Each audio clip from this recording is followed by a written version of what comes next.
Hey boys and girls, it's me again. Welcome back to Schooled. Today we are going to be reading chapter 10. So if you have your book, I want you to grab it and let's see, turn to page 64. We'll be hearing from Naomi. Remember, she's the one who was the first one to shoot the spitball at Cap when he was in the cafeteria. She's also the one who has the hots for Zach. So let's see what happens in chapter 10. Page 64, grab your book, open it up, and let's take a look. Chapter 10, Naomi Erlanger. The bad news? Lena said she didn't have the hots for Daryl or Grant Tubman, at least not until the infection in his tongue stud cleared up. The good news, she didn't come out and say she was interested in Zach. But how could she not be? He was by far the coolest guy at C Average, totally adorable, and the mastermind behind making Cap Anderson 8th grade president. Although, I have to admit, I thought stealing his shoes went a little too far. Zach didn't agree. Come on, what kind of person sits in front of his locker with his eyes shut, barefoot, and mumbling in some foreign language? He was practically begging for it. I consoled myself with the fact that they weren't even shoes. They were made out of some kind of dried leaves. Technically, we did Cap a favor because the next day he showed up in real sneakers. We're bringing him into the 21st century, Zach insisted. His eyes looked so sincere and so blue that I just had to go along with it. I couldn't help myself. I kept on writing love notes from Lorelei Lumley to slip into Cap's locker. Dear Capricorn, I waited all day and was heartbroken when you didn't come. You must have thought I meant storeroom B376 of the middle school. Silly me. I was in storeroom B376 of the high school. There is no storeroom B376 at the middle school, but I guess you already know that. Please, please, please, give me another chance. Meet me at... The rest was a giant tomato soup stain. I don't know about Cap, but it would have driven me crazy.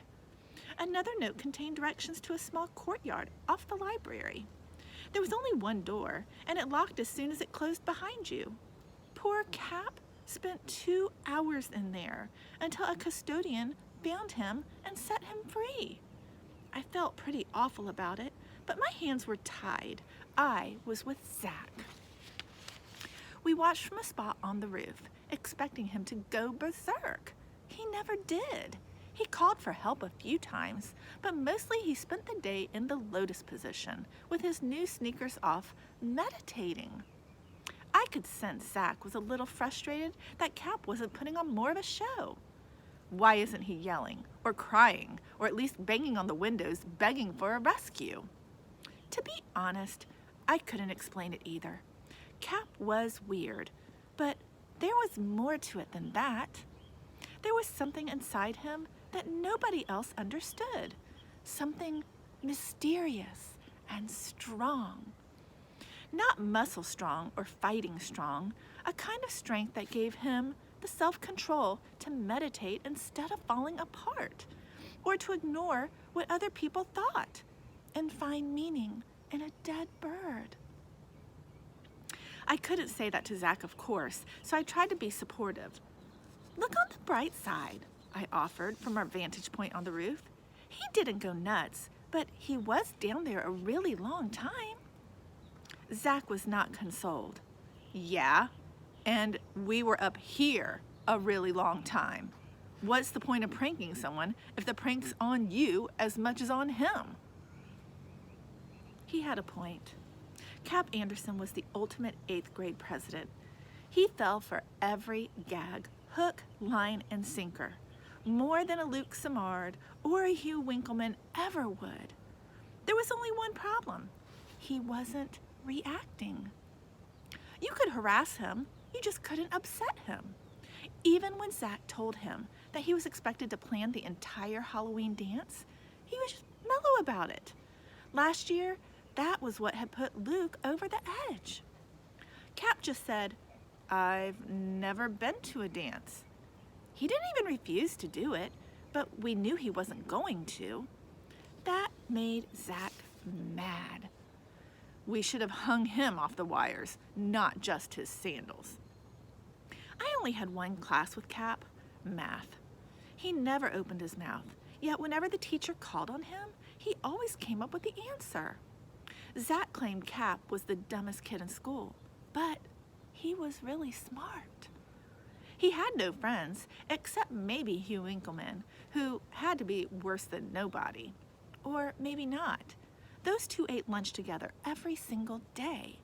It looked like Hugh did most of the talking, but that made sense. Cap was new, and surely he had questions about everything that was happening to him.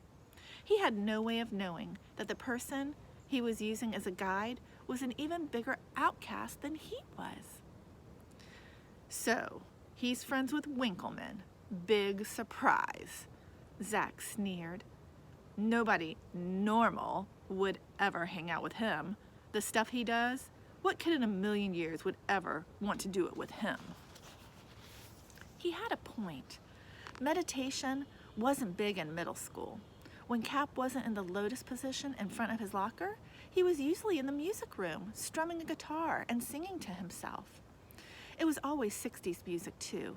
I recognized the Beatles and some of the folksier stuff you hear on the classic rock stations. And every morning, he was out in the schoolyard performing these slow-motion, dance-like martial arts moves. Zach called it hippie ballet, but I thought it was kind of graceful and athletic. I asked Cap about it. "It's Tai Chi," he explained. "It develops balance through a blending of mental and physical energy." "Yeah, but why are you doing it here, where everybody can see you?" Zach demanded. "Because if I do it where I live, somebody pours water on me?" You could depend on that kind of comment from Cap. It might have made sense, but only to him. The whole thing was really starting to get on Zach's nerves. "I'm going to break this kid if it's the last thing I do." I had to speak up. "Is this really necessary? Can't we just switch to Winkleman or something?" "Winkleman isn't president," Zach insisted. "It's too late to go back and change that." Anger didn't suit Zach. His jaw was stuck out, his skin flushed and taut. This wasn't the future boyfriend I had always envisioned. "We're 8th graders," he went on. "This is supposed to be our year. I'm not going to give that up because some hairy Sasquatch stepped through a time warp from the 60s. We went to see Lena. She was the authority when it came to spreading the word, and what Zach had in mind amounted to calling the entire 8th grade down on Cap. He was not to walk through a crowded hall without his feet being kicked out from under him. The cafeteria line was to become an obstacle course of tripping legs. He would be a living, breathing bullseye for spitballs, rubber bands, apple cores, and flying soup. It was open season on the 8th grade president, especially on the school bus where there were no teachers and the only rule is anything goes. Cap's reaction? He floated through it all like he didn't even notice anyone was messing with him. No, it went beyond that. He didn't notice anyone was messing with him. He wasn't happy, but he didn't look unhappy either. And here's the part I'd never admit to anyone, certainly not Zach. Deep, deep down, I was rooting for Cap to stick it back in all of our faces. For sure we deserved it, especially me, because I was starting to know better. She's just now starting to know better. But better late than never to realize that maybe you're doing the wrong thing and headed down the wrong path. So let's hope for next time when we look at chapter 11 together that we start maybe seeing a change for the better. All right, you guys, take care. See you soon.